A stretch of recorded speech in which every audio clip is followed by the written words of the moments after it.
안녕하세요. 이상튜브입니다.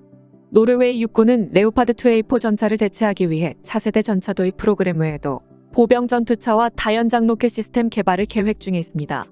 이를 위해 노르웨이 방위사업청은 새로운 보병 전투 차량에 대한 정보 제공 의뢰서를 발행했으며 올해 말에는 다연장 로켓 시스템에 대한 정보 제공 의뢰서를 발행할 계획입니다.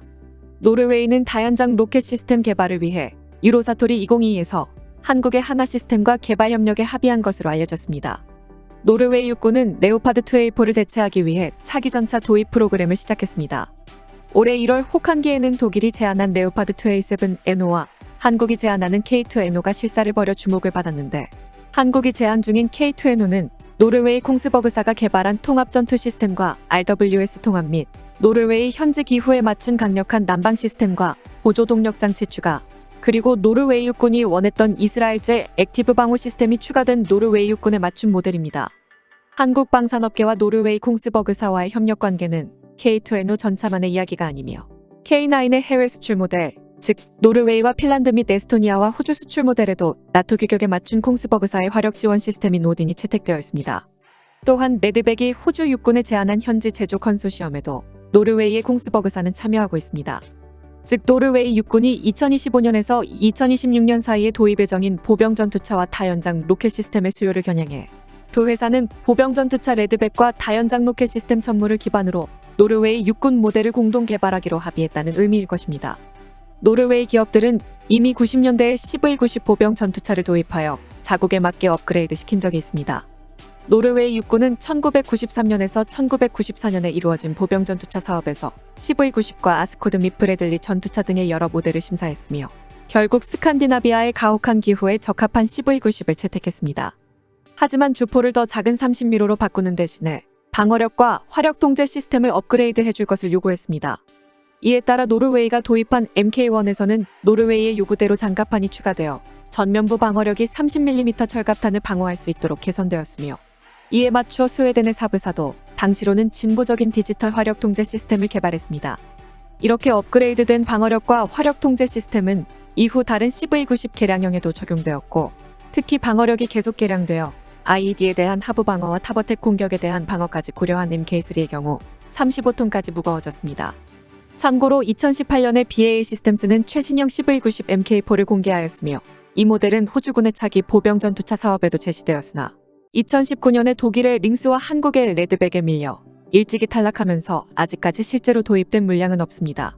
하지만 같은 스칸디나반도에 위치한 스웨덴이 개발한 CV-90 개발 및 제조권은 영국 자본인 BAE로 넘어갔으며, 때문에 콩스버그사로선 이미 여러 차례 협력 관계를 구축한 한국 업체들과 손잡고 CV-90 보병 전투 차량을 대체하기 위한 새로운 보병 전투차를 추진하고, 우리나라의 하나 시스템도 레드백과 천무를 노르웨이에 판매하기 위해선 현지 업체와의 협력이 필수적이라고 생각한 것입니다. 덧붙여서 말하면 유로사토리에 출품 중인 레드백에 대해서도 폴란드 이외의 유럽 국가들도 상당한 관심을 보이고 있다고 외신에서 밝히고 있습니다. 우크라이나 침공을 본 유럽 국가들은 대전차 무기 보호 능력을 갖춘 전투 차량에 주목하고 있으며, 대전차 미사일 등 화학에너지탄을 무력화하는 액티브 방호 시스템인 아이언 피스트와 단열 기술로 열상 감시 장비 및 열 추정 미사일을 회피할 수 있으며, 차량 내부 온도를 낮추는 효과적인 솔라 시그마 실드 및 시스루 장갑 개념을 구현해 상황 인식을 확장시키는 아이언 비전을 갖춘 레드백은 이번 유로사토리에서 주목을 받고 있다고 미국의 디펜스 뉴스가 보도했습니다. 이러한 흐름에서 레드백에 대한 러브콜을 보낸 유럽의 첫 나라는 노르웨이였으며, 노르웨이는 이미 한국에서 K9 자주포를 수입하여 사용하고 있으며 차세대 전차 도입을 위해 역시 한국의 K2를 테스트 중이며, CV-90 보병 전투 차량을 대체하기 위한 차세대 보병 전투차 도입 사업 및 다연장 로켓 시스템 사업에서도 한국과의 협력을 기반으로 개발하려는 의지를 나타내어 노르웨이는 한국을 파트너 삼아 지상 전력을 강화하려는 움직임을 보이고 있습니다. 하지만 하나 시스템과 노르웨이 콩스버그가 시스템 개발 협력을 합의한 것만으로 개발 계약을 체결한 것은 아니어서 앞으로 두 나라 간의 협력을 주목해서 바라봐야 할 것입니다. 두 가지 소식을 더 전해드리겠습니다. 첫 번째 소식은 대만 관련 소식입니다. 대만 미디어는 지난 20일에 미국에서 타이콘데로가급 순양함을 도입할 수도 있다고 보도해 주목을 받고 있습니다. 밤 메넨데스 미 상원 외교위원회 위원장은 지난 16일에 향후 4년간 대만에 대한 45억 달러의 군사 지원과 중국이 대만을 침략했을 때 부과하는 제재를 담은 2022년 대만 정책법을 미 의회에 제출했고, 대만 국방당국자도 미국 측으로부터 100억 달러에 가까운 군사 지원 제의를 받았다고 현재 언론이 보도했습니다. 이 군사 지원은 대외 유상 군사 원조로 지원되며 미국 측은 퇴역예정인 타이콘데로가급 순양함 판매를 대만 측에 제안한 것으로 알려졌습니다. 타이콘데로가급 순양함은 30년으로 설정된 사용 연수를 넘어 계속 운용되고 있어 계속해서 고장이 발생하고 있습니다. 또한 예산 부족 여파로 미뤄졌던 타이콘데로가급 순양함의 업그레이드 비용도 당초 견적의 175%에서 200%로 치솟았고, 따라서 미 해군은 타이콘데로가급 7척의 퇴역을 2021년 미 의회에 요구했으며, 만약 노후한 7척의 타이콘데로가급을 5년간 유지하면 약 50억 달러의 비용이 소요된다고 설명했습니다. 결국 미 의회는 타이콘데로가급 5척의 퇴역을 허용했으며 이를 대만 측의 유상으로 판매할 것을 제안하고 있다는 뜻입니다. 이러한 제안에 대해 대만 현지 언론들도 퇴역 예정인 타이콘데로가급은 상태가 좋지 않으므로 알레이버크급 구축함을 도입하는 것이 좋다고 보도하고 있으나, 미국의 조선능력은 미 해군용 알레이버크급 구축함을 건조하면서 동시에 대만용 알레이버크급 구축함을 건조할 여유가 없다고 보도했습니다. 때문에 대만은 미국에서 알레이버크급 구축함을 도입하기는 어려울 것으로 보입니다. 당초에 플라이트 3 알레이버크급 구축함에 채용되어 있는 AN/SPY-6 레이더의 수출 요건이 갖춰지는 시기는 2025년경으로 알려져 있습니다.